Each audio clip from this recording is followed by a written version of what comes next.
Doctor ഇപ്പോൾ ആരോഗ്യത്തിനെ കുറിച്ച് സംസാരിച്ചല്ലോ.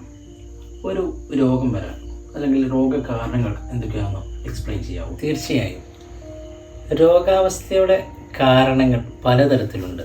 രോഗാണുക്കളുടെ ആക്രമണം കൊണ്ടോ, ശരിയായ സമയത്ത് ഭക്ഷണം കഴിക്കാത്തത് കൊണ്ടോ, ശരിയായ പോഷകാഹാരം ശരീരത്തിൽ എത്താത്തത് കൊണ്ടോ, മാനസികമായ സമ്മർദ്ദം കൊണ്ടോ, തെറ്റായ അമിത ഭക്ഷണ രീതി കൊണ്ടോ, വ്യായാമക്കുറവ് കൊണ്ടോ, ഉറക്കക്കുറവ് കൊണ്ടോ, പുകവലി, മദ്യപാനം പോലത്തെ ലഹരി വസ്തുക്കളുടെ ഉപയോഗം കൊണ്ടോ, സുരക്ഷിതമല്ലാത്ത തൊഴിൽ കൊണ്ടോ, ശരിയായ വിസർജനം നടക്കാത്തത് കൊണ്ടോ, അഥവാ ശോധനമില്ലായ്മ കൊണ്ടോ, ശരിയായ ദഹനമില്ലായ്മ കൊണ്ടോ, ഇങ്ങനെ തുടങ്ങി പലതരത്തിലുള്ള കാരണങ്ങളാവാം.